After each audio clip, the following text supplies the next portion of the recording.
దేవుని మహాకృపను బట్టి దేవుడు మనలను ప్రేమించిన ఈ శుభదినంలో యెహెజ్కేలు గ్రంథమును గూర్చిన ఆధ్యాత్మిక ధ్యానాలు మనము చేయడానికి ప్రభు కృప చూపారు కనుక ప్రతి ఒక్కరూ కూడా దైవ గ్రంథములో నుండి యెహెజ్కేలు గ్రంథం మొదటి అధ్యాయం మొదటి నుండి 4 వచనాలు చదువుకుందాం. యెహెజ్కేలు గ్రంథం మొదటి అధ్యాయం మొదటి నుండి 4 వచనాలు. 30వ సంవత్సరము 4వ నెల 5వ దినమున నేను కెబారు నదీ ప్రదేశమున చెరలోని వారి మధ్య కాపురముంటిని. ఆ కాలమున ఆకాశము తెరవబడగా దేవుని గూర్చిన దర్శనములు నాకు కలిగెను. యెహోయాకీను చెరపట్టబడిన 5వ సంవత్సరం ఆ నెలలో 5వ దినమున కల్దీయుల దేశమందున్న కెబారు నదీ ప్రదేశమున యెహోవా వాక్కు బూజీ కుమారుడు యాజకుడునగు యెహెజ్కేలునకు ప్రత్యక్షము కాగా అక్కడనే యెహోవా హస్తము అతని మీదికి వచ్చెను. నేను చూడగా ఉత్తర దిక్కు నుండి తుఫాను వచ్చుచుండెను, మరియు గొప్ప మేఘమును గోళము వలె గుండ్రముగా ఉన్న అగ్నియు కనబడెను. కాంతి దాని చుట్టూ ఆవరించి ఉండెను. ఆ అగ్నిలో నుండి కరుగబడినదై ప్రజ్వలించుచున్న అపరంజి వంటిదొకటి కనబడెను. చదవబడిన దైవ లేఖనం కొరకై ప్రార్థన చేద్దాం. పరిశుద్ధుడవైన మా తండ్రి, పరమందు ఆసీనుడవైన మా దేవ, గరుడా, అద్వితీయుడా, ఉన్నతుడా, సర్వోన్నతుడా, సర్వశక్తి సంపన్నుడా, జీవాధిపతి అయిన మా దేవ, మీ గణనామానికి వందనాలు, స్తుతులు, స్తోత్రములు చెల్లిస్తున్నాం. చదవబడిన లేఖన భాగమును దీవించండి. మా అందరితో తేటగా, సూటిగా, స్పష్టంగా మాట్లాడండి. మీ దైవ వాక్కులలో నుండి అమూల్యమైన విషయాలు మీరు మాకు అందించి మమ్మను బలపరుచుచూ ఉన్నందుల కొరకై స్తోత్రములు. మా ప్రాణప్రియుడా, అన్ని విషయాల్లో ఎల్లవేళలా మీ కనికరం మా పైన ఉంచి మమ్మను బలపరచి భద్రపరచి మీరు మాకిస్తున్న క్షేమమును బట్టి కృతజ్ఞతలు చెల్లిస్తున్నాం. యెహెజ్కేలు గ్రంథం దర్శనములతోనూ ప్రవచనములతోనూ ఎన్నో విలువైన సత్యములతోనూ వ్రాయించగా అందున్న సంగతులు తేటగా మాకు అర్థమవునట్లు, తద్వారా మేము ఆధ్యాత్మికంగా బలపడి మీలో నిలిచి ఎదిగి ఫలించున్నట్లు, ఇతరులకు మాదిరికరంగా జీవించున్నట్లు మా ప్రాణాత్మ దేహములను సిద్ధపరచి నిరీక్షణ నుండి కోల్పోకుండా, కుడి ఎడమలకు చొట్టిల్లకుండా భక్తిలో విశ్వాసములో స్థిరపరచబడిన వారమై, క్రీస్తు యేసునందున్న ప్రేమలో వేరుపరచబడిన వారమై,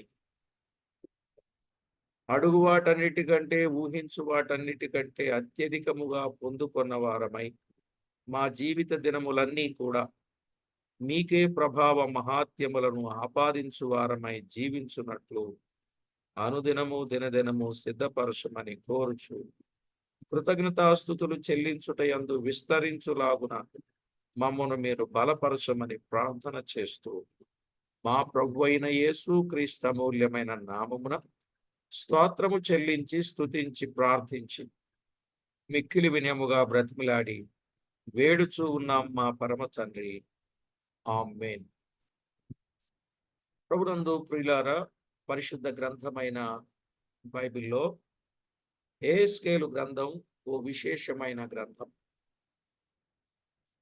ఈ గ్రంథములో పరిశుద్ధాత్ముని కార్యములను గుర్చిన వివరాలు గత పాఠాలలో మనం విన్నాం. 18 సార్లు పరిశుద్ధాత్మ కొరకు చెప్పబడినట్లుగా అందులో ప్రాముఖ్యంగా 7 విషయాలు మనము ఎంతో తేటగా వినిన వారంగా మనం ఉన్నాం. ఈరోజు మనం చదువుకున్న ఈ మొదటి అధ్యాయములో ముఖ్యముగా యెహోవా ప్రభావ స్వరూప దర్శనం,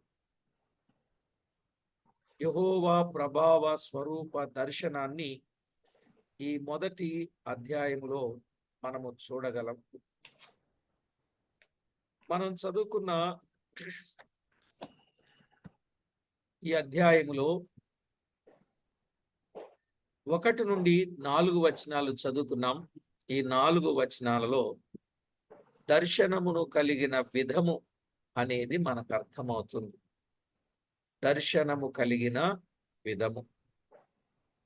ఆ తర్వాత 5 నుండి 28 వచనాలలో దర్శనములో కనబడిన జీవులు. 5 నుండి 28 వచనాలలో దర్శనములో కనబడిన జీవులు. ఇక 5 నుండి 14లో మనము గమనించినప్పుడు జీవుల రూపములు, హస్తములు, రెక్కలు. జీవుల రూపములు, రెక్కలు, హస్తములు. 15 నుండి 21 వచనం. 15 నుండి 21 జీవులకున్న చక్రములు, నేత్రములు. జీవులకున్న చక్రములు, నేత్రములు. 22 నుండి 28 వచనాలు జీవులపై ఆసీనుడై ఉన్న ప్రభువు. జీవులపై ఆసీనుడై ఉన్న ప్రభువు మనకి కనబడతా ఉంటాడు. కాబట్టి ఈ యొక్క అధ్యాయములో 1 నుండి 4 వచనాలలో వ్రాయబడినట్లు దర్శనము కలిగిన విధం. ఇప్పుడు మనము భాగాలుగా చేసుకుంటే ఇందులో ఉన్న సంగతులన్నీ ఎరిగిన వారేనా? బహుశా ఈ సంగతులన్నీ చదివినా కూడా మనకు అర్థం కాని సందర్భాలు ఉన్నాయి. అవునా కాదా? బహుశా నేను అనుకుంటున్నాను ఇప్పుడు చెప్పిన ఈ విషయాల్లో బైబిల్ చదివేశాం కానీ ఒక స్టోరీ లాగా అందున్న సంగతులు సరిగా మనకు అర్థమయ్యి ఉండలేదు. అందుకే ఏదైతే సరిగా మనకు అర్థం కాలేదో ఆ సంగతులని మీకు చాలా స్పష్టంగా, తేటగా తెలియచేయాలని ఆలోచన. ఈ 1 నుండి 4 వచనాలు మనము చదివినట్లయితే ప్రియులారా, దర్శనము కలిగిన విధము, అలాగే స్థలము, కాలము. దర్శనము కలిగిన విధము, స్థలము, కాలము. ఈ అధ్యాయములో 28వ వచనంలో ఇది యెహోవా ప్రభావ స్వరూప దర్శనం అని వ్రాయబడి ఉంది. మనం చదివితే ఇది యెహోవా ప్రభావ దర్శనం. ఇది అధ్యాయం అంతటికి సరిపోయిన మాట. ఈ అధ్యాయం అంతటికి సరిపోయిన మాట ఏంటి? యెహోవా ప్రభావ దర్శనం అనేది మనం చూడొచ్చు. మరి ఈ దర్శనమును గూర్చి మనం పాయింట్స్ వారీగా ధ్యానం చేద్దాం. అప్పుడు బాగా అర్థమవుద్ది.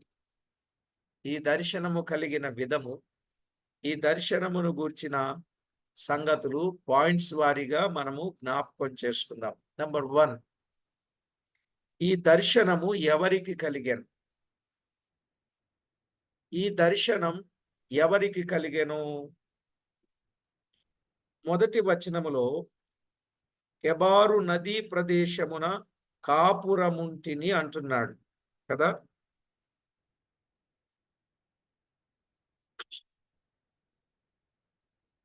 నేను కెబారు నదీ ప్రదేశమున చెరలోని వారి మధ్య కాపురముంటిని అన్నాడు. ఈ వ్యక్తి ఎవరు? ఈ వ్యక్తి ఎవరు? 3వ వచనంలో వ్రాయబడింది. 3వ వచనములో యెహోవా వాక్కు బూజీ కుమారుడును యాజకుడునగు యెహెజ్కేలునకు ప్రత్యక్షము కాగా అని చదువుతూ ఉన్నాం. బూజీ కుమారుడు యాజకుడునగు యెహెజ్కేలు అంటే ఈ దర్శనము కలిగిన వ్యక్తి ఎవరు? ఈ దర్శనము కలిగిన వ్యక్తి యెహెజ్కేలు అని మనకు తేట తెల్లంగా అర్థమవుతుంది. అదే కదండి. ఈ దర్శనము కలిగిన వ్యక్తి ఎవరు? యెహెజ్కేలు. ఇంకా ఈయనకున్నటువంటి ఓ ఆధిక్యత చూడొచ్చు. ఇతడొక యాజకుడు అని కూడా మనం చదువుతున్నాం. యాజకుడైన యెహెజ్కేలుకు ఈ దర్శనము కలిగింది. బైబిల్ గ్రంథంలో యెషయా, ఇర్మియా, యెహెజ్కేలు, దానియేలు ఈ నలుగురు పెద్ద ప్రవక్తలని సామాన్యంగా చెప్తారు. ఎవరెవరండి? యెషయా, ఇర్మియా, యెహెజ్కేలు, దానియేలు ఈ నలుగురు పెద్ద ప్రవక్తలు. అలాగే చిన్న ప్రవక్తలు కూడా ఉన్నారు. అంటే ఈ చిన్న గ్రంథములు వ్రాసిన వారు. ఈ నలుగురిలో యెషయా, దానియేలు రాజవంశస్థులు. యెషయా, దానియేలు రాజవంశస్థులు. ఇర్మియా, యెహెజ్కేలు యాజకులు. ఇర్మియా, యెహెజ్కేలు యాజకులు. దేవుడు యాజకులనేమి రాజవంశస్థులనేమి ఎవరు ఆయనకు సంపూర్ణంగా లోబడతారో అట్టి వారిని దేవుడు తన నామ ఘనత కొరకు మహిమ కొరకు వాడుకొనగలడు. ఆమోసు వంశమేమో మనకు తెలియదు గాని ఆమోసు గ్రంథం 7వ అధ్యాయం 14-15 వచనాలు చదివితే నేను ప్రవక్తనైనా కాదు, ప్రవక్త యొక్క శిష్యుడనైనను కాను, కాని పశుల కాపరినై మేడు పండ్లు ఏరుకొను వాడను అన్నాడు. నేను ప్రవక్తనైనను ప్రవక్త యొక్క శిష్యుడనైనను కాను, నేను పశుల కాపరిని. నా మందలను నేను కాయిచుండగా యెహోవా నన్ను పిలిచెనని చెప్పుచున్నాడు. ఇతడు రాజవంశస్థుడని గాని యాజకుడని గాని లేదు. ఇతడు ఎన్నిక లేనివాడుగా కనబడుచున్నాడు. అయినను దేవుడు ఆమోసును పిలిచి తన నామ మహిమ కొరకు వాడుకున్నట్లు దేవుడు ఆమోసు ద్వారా ఒక గ్రంథము వ్రాయించినట్లు మనము చూస్తూ ఉన్నాం. గనుక ఎవరు ప్రభువునకు సంపూర్ణముగా లోబడుదురో వారు ఏ వంశస్థులైనను ప్రభువు తన నామ మహిమ కొరకు వాడుకొనగలడు. యెహెజ్కేలు తండ్రి పేరు బూజీ. యెహెజ్కేలు తండ్రి పేరు బూజీ. బూజీ అనగా నిర్లక్ష్యము చేయువాడని అర్థం. బూజీ అనగా నిర్లక్ష్యము చేయువాడని అర్థం. అయినను అట్టి బూజీ కుమారుడైన యెహెజ్కేలును తన నామ మహిమ కొరకు వాడుకున్నాడు. ప్రభువు యెహెజ్కేలును చక్కగా వాడుకున్నాడు. యెహెజ్కేలు అనగా దేవుడు బలపరచును అని అర్థం. దేవుడు బలపరచును అని అర్థం. నిర్లక్ష్యము చేయబడిన వాని కుమారుడైనను దేవుడు బలపరచి వాడుకున్నాడు. నిజమే. దినవృత్తాంతముల 2వ గ్రంథం 16వ అధ్యాయం 9వ వచనంలో యథార్థ హృదయము గల వారిని బలపరచుటకై ఆయన కనుదృష్టి లోకమందంతటా సంచారము చేయుచున్నది అని చదువుతాం.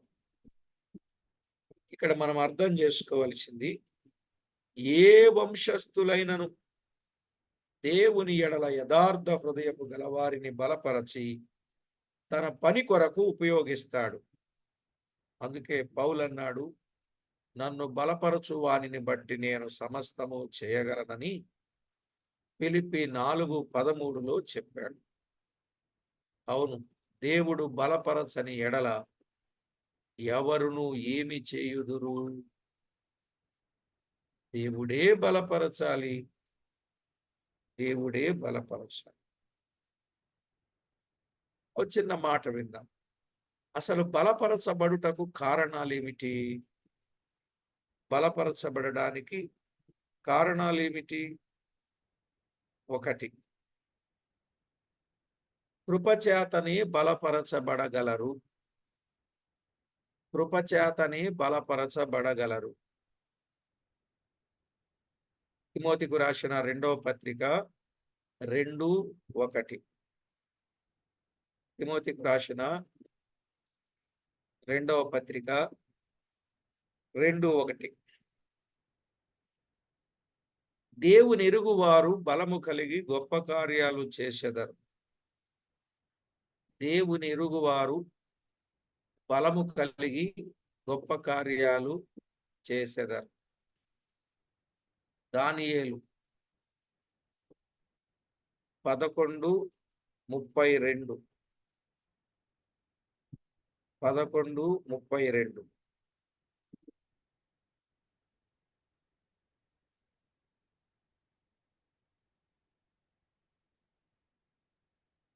అది రెండవది. మూడవది, యెహోవా యందు ఆనందించుట వలన బలము నొందుదురు. యెహోవా యందు ఆనందించుట వలన బలము నొందుదురు. నెహెమ్యా 8:10. నెహెమ్యా 8:10. నాలుగవది, యెహోవా కొరకు ఎదురు చూచుట వలన నూతన బలము కలుగును. నూతన బలము పొందుదురు. యెహోవా కొరకు ఎదురు చూచుట వలన నూతన బలము పొందుదురు.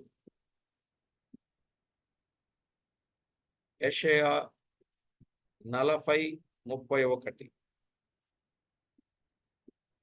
యెషయా 40:31. ఇక 5వది, యెహోవాను నమ్ముకొనుట వలన బలము కలుగును.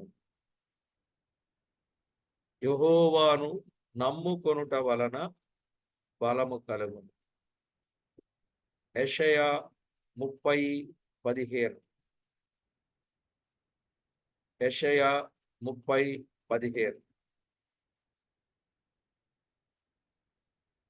6, అసలు దేవునిని బట్టే మనకు బలం. దేవునిని బట్టే మనకు బలం. కీర్తన 21:1.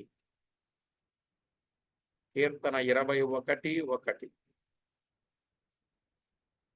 7,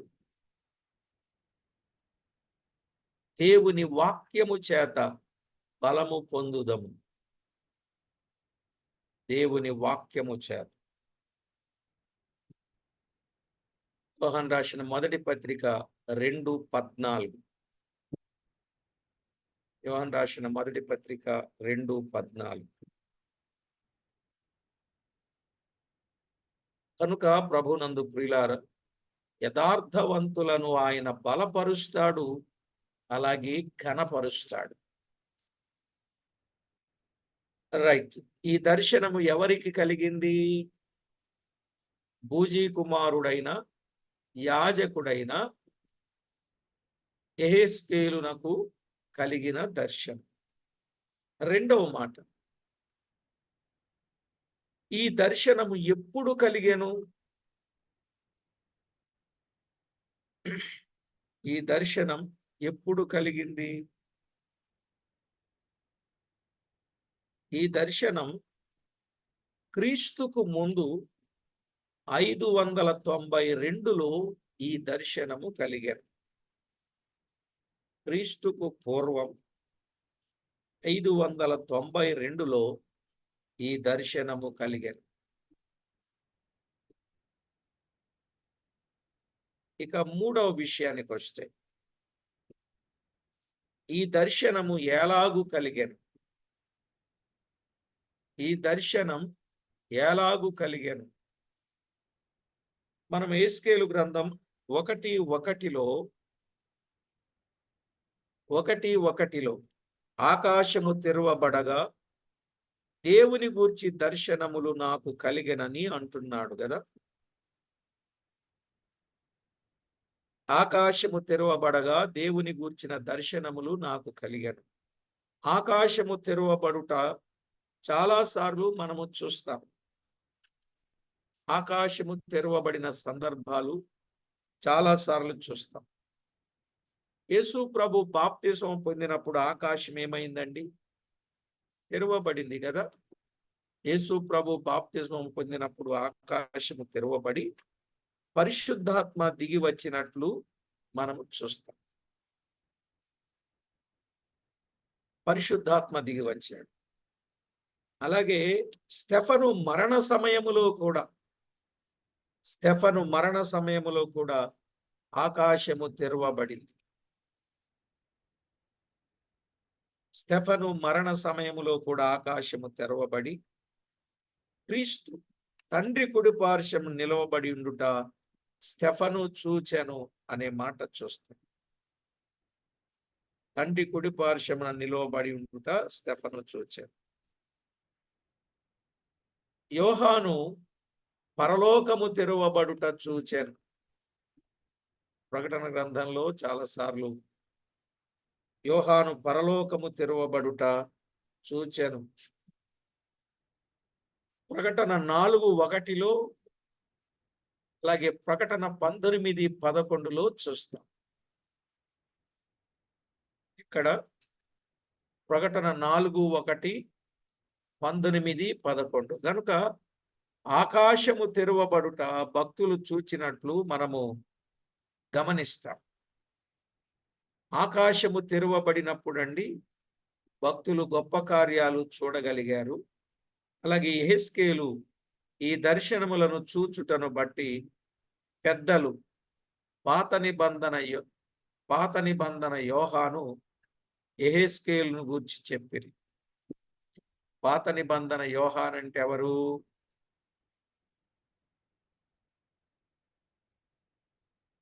యెహెజ్కేలు.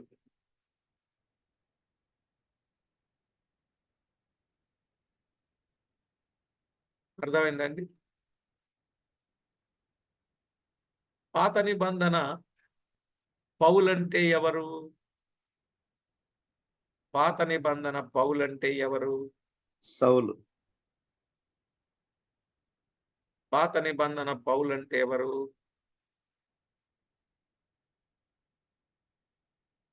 మోషే. అర్థమైందండి? పాత నిబంధనలో పౌలంటే మోషే. క్రొత్త నిబంధనలో మోషే అంటే పౌలు. వారి చర్యలు. పాత నిబంధనలో క్రీస్తు ఎవరు? మొదటి ఆదాం. క్రొత్త నిబంధనలో క్రీస్తు ఎవరు? ప్రభువైన యేసుక్రీస్తు. మొదటి ఆదాము, కడపటి ఆదాం. మొదటి ఆదాము, కడపటి ఆదాం. ఇలా మనం గుర్తుపెట్టుకోవచ్చు. సరేలేండి. ఆకాశము తెరవబడుట వలన యెహెజ్కేలునకు ఈ దర్శనం కలిగింది. రెండవదిగా యెహోవా వాక్కు ప్రత్యక్షమైనప్పుడు దర్శనము కలిగింది. విన్నారా? ఎప్పుడు ఈ దర్శనం కలిగిందండి? ఆకాశము తెరవబడింది. యెహోవా వాక్కు ప్రత్యక్షమైనప్పుడు దర్శనము కలిగింది. మనము కూడా విశేషముగా దైవ గ్రంథమును పారాయణము చేస్తూ ఉండగా దేవుని గూర్చిన ప్రత్యక్షత అనగా దేవుని గూర్చిన లోతైన మర్మమైన సంగతులు మనకు తెలుస్తాయండి. అర్థమైందండి? అందుకే మనం బైబిల్ గ్రంథాన్ని చదవాలి, వినాలి, ధ్యానం చేయాలి అనే పాఠం నేర్చుకున్నాం. దైవ గ్రంథాన్ని మనం బాగా చదువుతూ ఉంటే దేవుని గురించిన ప్రత్యక్షత, దేవుని గురించిన లోతైన మర్మమైన సంగతులు మనకు తెలుస్తాయి. ఇక మూడవది, దర్శనం ఎప్పుడు కలిగింది? యెహోవా హస్తం యెహెజ్కేలు మీదికి వచ్చినప్పుడు దర్శనము కలిగింది. యెహోవా హస్తం యెహెజ్కేలు మీదికి వచ్చినప్పుడు దర్శనము కలిగెను. నిజమే, యెహోవా హస్తం భక్తుల మీదికి వచ్చినప్పుడు గొప్ప కార్యాలు చేయుట మనం చూస్తాం. గొప్ప కార్యాలు మనము చూస్తాం. రాజుల 2వ గ్రంథం 3వ అధ్యాయం 15వ వచనంలో, రాజుల 2వ గ్రంథం 3వ అధ్యాయం 15వ వచనంలో యెహోవా హస్తం ఎలీషా మీదకి వచ్చినప్పుడు ఆయన దేవుని గురించి నూతనమైన సంగతులు మాట్లాడగలిగాడు. యెహోవా హస్తం ఎలీషా మీదికి వచ్చినప్పుడు ఆయన దేవుని గురించిన నూతనమైన సంగతులు మాట్లాడగలిగాడు. క్రింద చూస్తే హస్తం అనే దానికి బదులు బలము అని వ్రాయబడింది. హస్తము అనే దానికి బలము అని వ్రాయబడింది. అనగా దేవుని బలం ఎలీషా మీదికి వచ్చెననేది దీని భావం. అలాగే రాజుల మొదటి గ్రంథములో 18వ అధ్యాయం 46వ వచనం. రాజుల మొదటి గ్రంథం 18వ అధ్యాయం 46లో యెహోవా హస్తం ఏలియాను బలపరచగా, యెహోవా హస్తం ఏలియాను బలపరచగా అతడు నడుము బిగించుకొని ఆహాబు కంటే ముందుగా పరుగెత్తుకొని పోయి యెజ్రెయేలు గుమ్మమునొద్దకు వచ్చెను అని చదువుతున్నాం. యెజ్రెయేలునకును కర్మెలునకును 20 మైళ్ళ దూరం అండి. యెజ్రెయేలుకును కర్మెలుకును 20 మైళ్ళ దూరం. ఆహాబు రథము మీద ప్రయాణమైనట్టు 44, 45 వచనాలలో చూస్తాం. అలాగైతే 20 మైళ్ళ దూరం ఆహాబు కంటే ఏలియా ముందుగా పరిగెత్తాడు. ఇది దేవుని శక్తి కలిగిన వారుగా ఉండాలని కోరుచున్నాడు. అయితే చాలా విచారంతో చెప్పవలసింది ఏంటంటే, నేటి దినాలలో మన మధ్య శబ్దము ఎక్కువగా కనబడుతుంది, శక్తి అంతగా కనబడడం లేదు. నిజమా కాదు? శబ్దం ఎక్కువగా కనబడుతుంది కానీ శక్తి అంతగా కనబడటం లేదు. సంఖ్య ఎక్కువగా కనబడుతుంది కానీ సత్యం అంతగా కనబడటం లేదు.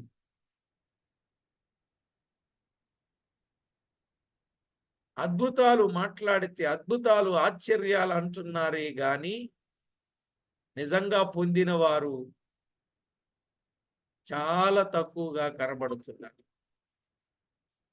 ప్రియులారా, ఇప్పుడు ఆర్భాటము ఎక్కువగా కనబడుతున్నది కానీ ఆత్మీయత ఎక్కువగా కనబడటం లేదు. ఇది రాసుకోండి, మంచిదే. శబ్దం ఎక్కువగా కనబడుతుంది, శక్తి కనపడటంలే. ఆర్భాటాలు ఎక్కువగా కనబడుతున్నాయి, ఆత్మీయత కనబడటంలే. సంఖ్య ఎక్కువ కనబడుతుంది, సత్యం కనబడటంలే. సేవ ఎక్కువగా కనబడుతుంది, సమర్పణ అంతగా కనబడటంలే. సొమ్ము ఎక్కువగా కనబడుతుంది, ఖర్చు చేసేవారు కనపడటంలే. నిజమా కాదా? చెప్పండి, నిజమా కాదా? ఏమో అన్నట్టున్నారు మీరు. ఏమో అన్నట్టున్నారు. ఇవన్నీ సత్యాలండి, ఇవన్నీ సత్యాలే.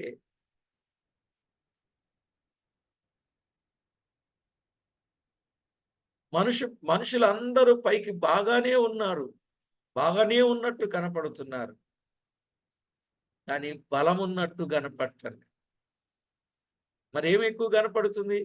చూడ్డానికి బలవంతులుగా కనపడుతున్నారు గాని శరీరం అంతటిలో బలహీనతలే కనబడుతున్నాయి.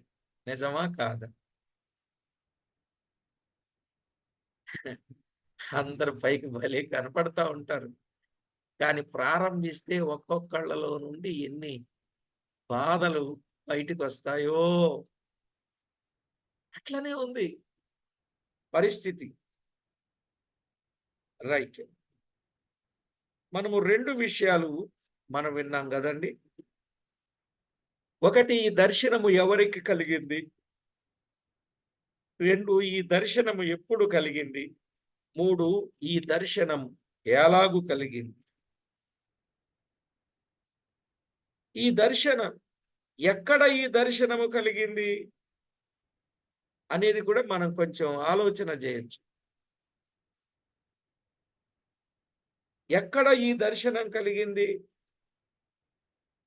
1:1లో చూస్తే యెహెజ్కేలు, నేను కెబారు నదీ ప్రదేశమున చెరలోని వారి మధ్య కాపురముంటిని అని అంటున్నాడు. ఎక్కడ కలిగింది? ఈ దర్శనం ఎక్కడ కలిగింది? కెబారు నదీ ప్రదేశములోని వారి మధ్య. కెబారు నదీ ప్రదేశములోని వారి మధ్య కాపురముంటిని. ఇది కల్దీల ప్రదేశమునందున్నట్లు 2వ వచనంలో కనబడుతుంది. ఇది కల్దీల ప్రదేశం అన్నట్లు. ఈ దర్శనములో ఏమి కనబడింది? ఈ దర్శనములో ఏమి కనబడింది? ఏం కనబడిందండి? ఈ దర్శనములో ఏం కనపడింది?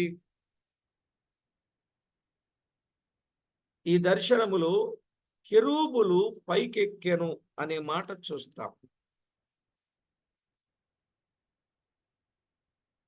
కెరూబులు పైకెక్కెను.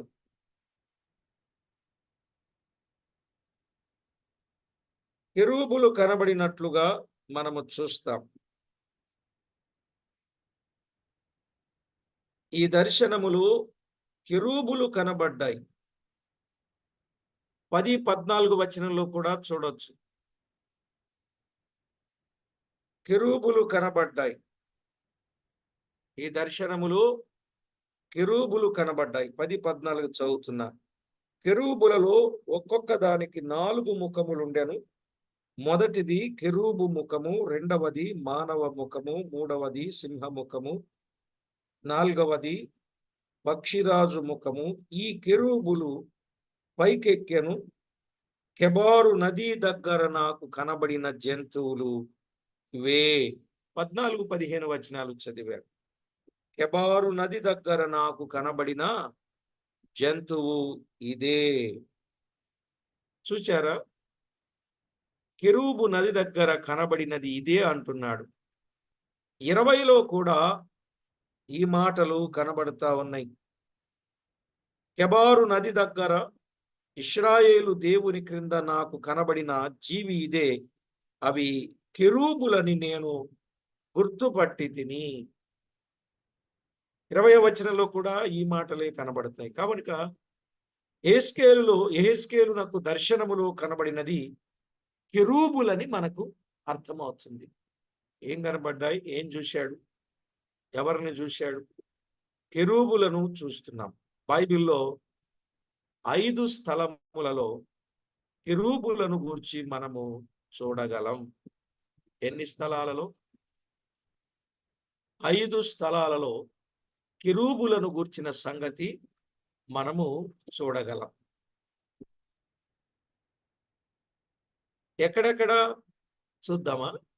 ఎక్కడెక్కడ? ఆదికాండం 3:24లో, ఆదికాండం 3:24లో ఏదెను తోటకు తూర్పు దిక్కున కెరూబులు ఉంచినట్లు మనము చూస్తున్నాం. ఎక్కడ? ఆదికాండంలో 3:24లో ఏదెనుకు తూర్పు దిక్కున కెరూబులు ఉంచినట్లు చూస్తున్నాం.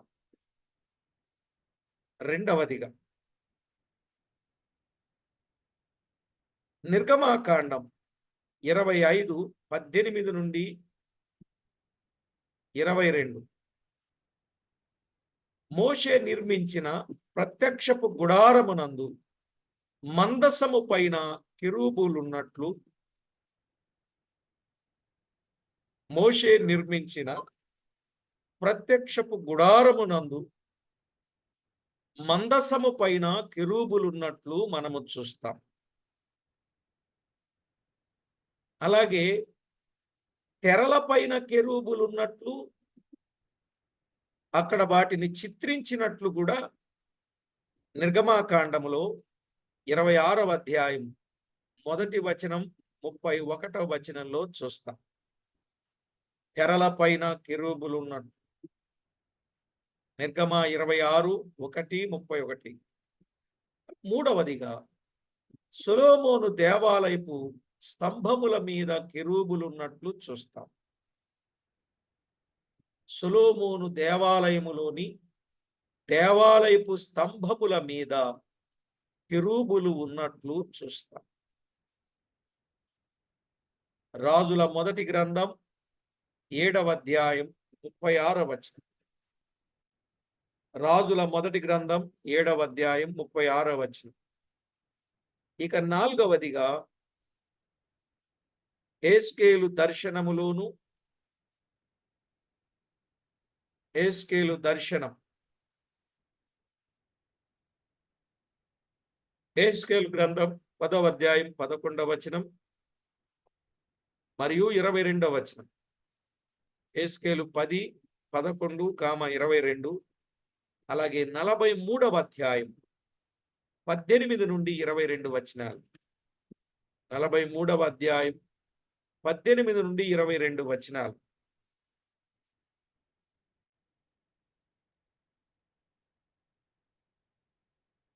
ఐదవదిగా ప్రకటన గ్రంథం 4వ అధ్యాయం 6 నుండి 8 వచనాలు. ప్రకటన గ్రంథం 4వ అధ్యాయం 6 నుండి 8 వచనాలు. అక్కడ కెరూబులనే పేరు లేకపోయినను వాటి రూపములు కెరూబుల వలె కనబడుచున్నవి గనుక అవి కెరూబులని తలంచుచూ ఉన్నాం.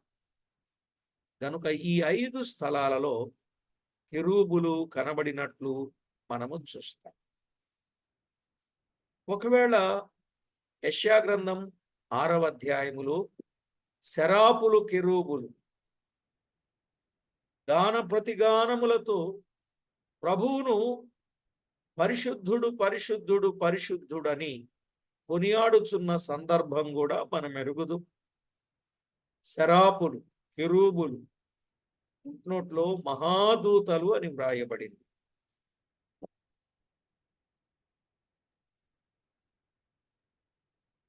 కాబట్టి ప్రభునందు ప్రియులారా, విషయాలు అర్థం చేసుకోండి. సాతాను కూడా అతనిలో పాపము ప్రవేశింపక ముందు కెరూబు అయి ఉన్నాడు. అవును కదండి? పాపము ప్రవేశించక ముందు సాతాను ఏమై ఉన్నాడు? కెరూబై ఉన్నాడు. ఎహెజ్కేలు గ్రంథం 28వ అధ్యాయం 14-16 వచనాలు. 28వ అధ్యాయం 14-16 వచనాలు. కెరూబు అనగా బలము అని అర్థం. కెరూబు అంటే బలము. అంటే దూతలలో బలమైన వారికి కెరూబులు అని పేర్లు గలవు. బలమైన వారికి మాత్రమే కెరూబులని పేరు కలవు కాబోలు. యెషయా కలిగిన దర్శనములు శరాపులు కనబడినట్లు చూస్తున్నాం. శరాపులు క్రింద మహాదూతలను వ్రాయబడి ఉన్నది. వీరిని కూడా కెరూబులందురు. సరే, మనము చూచిన అన్ని స్థలములలో ఆ కెరూబుల వ్యత్యాసము లేకపోలేదు. మనము చూచిన అన్ని స్థలాలలో కెరూబుల వ్యత్యాసం లేకపోలేదు. ఒక చోట 2 రెక్కలని, మరొక చోట 6 రెక్కలని చూస్తాం. ఒక చోట 2 రెక్కలు, ఒక చోట 6 రెక్కలు. ఒక చోట కెరూబునకు ఒక ముఖమనియు, మరొక చోట 2 ముఖములనియు చూస్తాం.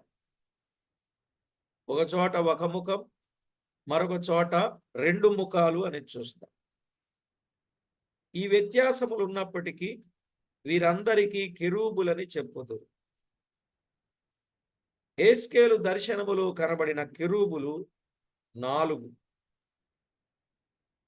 యెహెజ్కేలుకు కనబడిన కెరూబులు 4. ఒక్కొక్క కెరూబునకు 4 ముఖములు. ఒక్కొక్క కెరూబునకు 4 ముఖములు, 4 రెక్కలు, 4 హస్తములు, ఒక్కొక్క చక్రము ఉన్నట్టు కనబడెను అన్నాడు.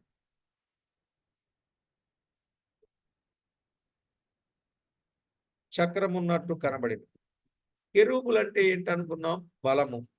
అంటే ఇది దేవుని శక్తిని చూపుచూ ఉన్నది. కెరూబులు దేవుని శక్తిని చూపుచున్నట్లు మనము చూస్తాం. మరియు దేవుడు కెరూబుల మధ్య నివాసము చేసినట్లుగా బైబిల్లో మనం చూస్తాం. దేవుడు ఎక్కడ నివాసం చేశాడు? కెరూబుల మధ్య. దినవృత్తాంతముల మొదటి గ్రంథం 13వ అధ్యాయం 6వ వచనం. దినవృత్తాంతముల మొదటి గ్రంథం 13వ అధ్యాయం 6వ వచనం. కీర్తన 81, కీర్తన 81, 99:1లో మనము చూస్తాం.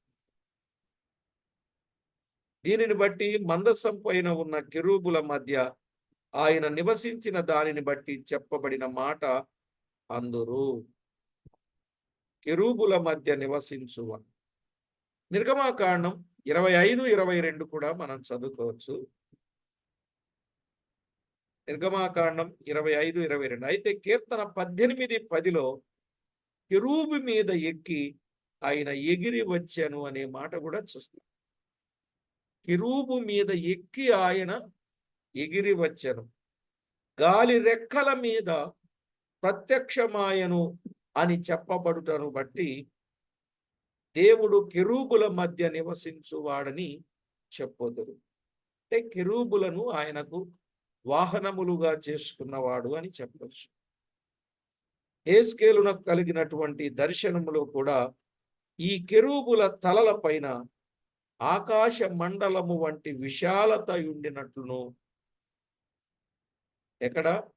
కెరూబుల తలల పైన ఆకాశ మండలము వంటి విశాలత ఉండినట్లును, అక్కడ ఒక సింహాసనమును, ఆ సింహాసనంపై ప్రభువు ఆసీనుడైనట్టు కనబడుచున్నది. గనుక కెరూబులనగా మహాదూతలనియు వారిని గురించి ఆయా స్థలాల్లో చూచాం. ఈ దర్శనములను గూర్చి 2 శ్రేష్టమైన సంగతులు ధ్యానిద్దాం. ఈ దర్శనమును గూర్చి 2 శ్రేష్టమైన సంగతులు మనము ధ్యానించాలి. ఒకటి, దర్శనము యొక్క అంతర్భావం. 2, ఈ దర్శనము యొక్క ఆత్మీయ పోలికలు. దర్శనము యొక్క అంతర్భావం, దర్శనము యొక్క ఆత్మీయ పోలికలు తర్వాత పాఠంలో మనం విందాం. రైట్. ఒకటి, ఎక్కడ ఈ దర్శనము కలిగింది?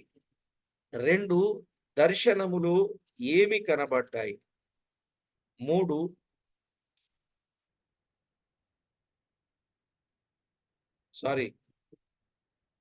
ఒకటి, ఈ దర్శనము ఎవరికి కలిగింది? 2, ఈ దర్శనము ఎప్పుడు కలిగింది? 3, ఈ దర్శనము ఎలాగు కలిగింది? ఈ దర్శనం ఎక్కడ కలిగింది? దర్శనములో ఏమి కనబడింది? వాటి వివరాలు మనము విన్నాం. ఈ దర్శనం యొక్క అంతర్భావం, దర్శనం యొక్క ఆత్మీయ పోలికలు మనము తర్వాత పాఠంలో విందాం. ప్రియులారా, పాత నిబంధన కాలములో దర్శనములను గురించి ఎంతో వివరంగా ఉంది. క్రొత్త నిబంధనలో దర్శనములను గూర్చిన విషయాలు అక్కడక్కడ కనబడుతుంది. ఈ దినముల అంతమందు కుమారుని ద్వారా మనతో మాటలాడెను. ఆ తరువాత దర్శనములు కనబడలేదు. ఇప్పుడు దర్శనాలు ఉన్నాయా లేవా?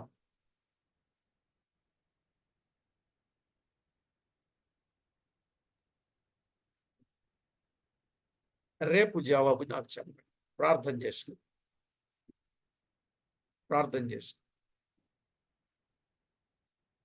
పరిశుద్ధుడవైన మా తండ్రి, మీ ఘనమైన అమూల్యమైన నామానికి వేలాది వందనాలు, కోటాను కోట్లు స్తుతులు స్తోత్రాలు చెల్లిస్తున్నాం. ప్రభువా, మమ్మల్ని ఎంతో ఎక్కువగా ప్రేమించి మీ రెక్కల నీడలో మమ్మను బలపరచి భద్రపరచి మీరు మాకు తోడై ఉండి మమ్మను కాపాడుచు విడువక ఎడబాయక కృప చూపుచున్న మా దేవుడవైనందుకు స్తోత్రాలు. మీ నామాన్ని మహిమపరచడానికి ప్రభువా, యెహెజ్కేలు గ్రంథములో ఉన్న అమూల్యమైన విషయాలు మీరు మాకు బయలుపరుస్తున్నారు. దర్శనమును గూర్చిన వివరాన్ని కొంత మేము వినగలిగాం. ప్రభువా, అమూల్యమైన సంగతులు ఇంకా తేటగా మాకు తెలియపరచి మీరు మహిమ పొందుతారని కోరుచు మా ప్రభు అయిన యేసు క్రీస్తు అమూల్యమైన నామమున స్తుతించి స్తోత్రించి ప్రార్థించి మిక్కిలి వినయముగా బ్రతిమిలాడి వేడుచూ ఉన్నాం మా పరమ తండ్రి. ఆమేన్. ప్రభునందు ప్రియులారా, ప్రభు అయిన దేవుని పేరట ప్రతి వారికి ప్రత్యేకమైన వందనాలు తెలియచేస్తున్నాను. శేఖరన్న గారు రికార్డింగ్. కనుక ప్రతి ఒక్కరూ దైవ లేఖనంలో రాయబడిన సత్యాలను ఆలోచన చేసి దేవునికి మహిమ ఆపాదించాలని ప్రభు పక్షంగా మనవి చేస్తున్నాను. ప్రియులారా, అర్థమైందిగా దర్శనం? అర్థమైందని నేను నమ్ముతూ ఉన్నాను.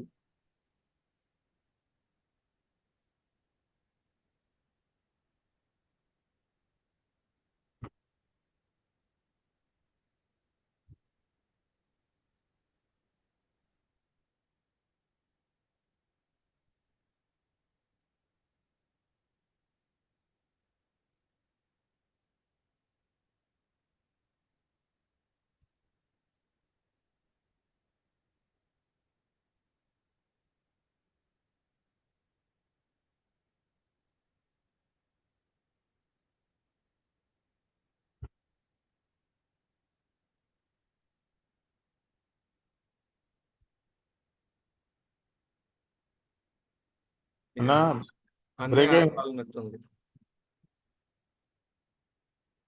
రికార్డింగ్ ఆయనే ఆపాలి. అచ్చా, ఓకేనండి. Thank you. అందరికీ వందనాలు.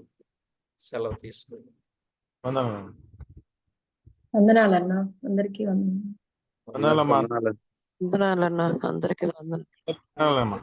అందరికి వందనాలు. అందరికి వందనాలు. అందరికీ వందనాలు. వందనాలన్నా. వందనాలన్నా.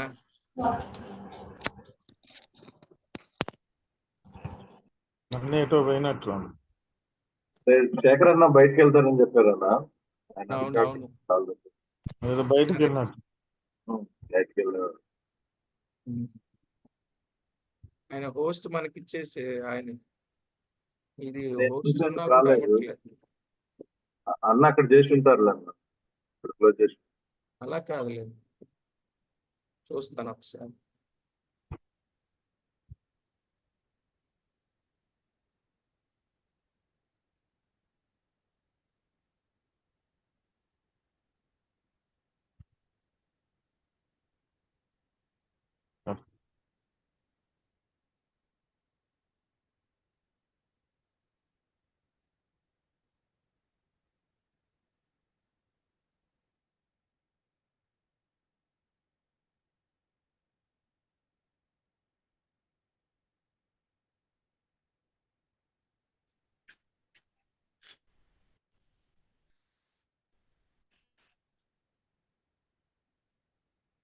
అవటంలే.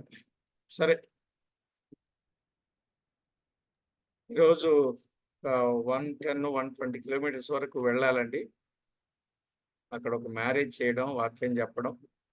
అక్కడంతా అంబేద్కరిస్టులు ఎక్కువ ఉంటారు. అక్కడ చర్చిలు కూడా ఉండవు.